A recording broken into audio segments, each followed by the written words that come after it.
అందరికి నమస్కారం అండి. ముఖ్యంగా మీడియాకి.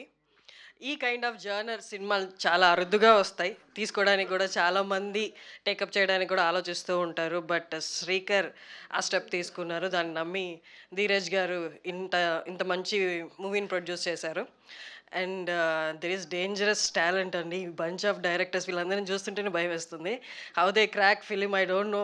అన్ని లక్షల మంది, కోట్ల మంది ఆడియన్స్ థియేటర్స్‌కి ఎలా వస్తారో, ఎలా తీసుకొస్తున్నారో, the the efforts they put in it's కొంచెం ఇమాజినేషన్‌కి దూరంగా ఉంటదనమాట. And coming to my character, చాలామంది చూసిన వాళ్ళు సర్ప్రైజింగ్‌గా ఉంది అంటున్నారు. అది నెగెటివో, పాజిటివో నాకు తెలీదు. బట్ సో ఫార్ నేను అది పాజిటివ్‌గా తీసుకుంటున్నాను.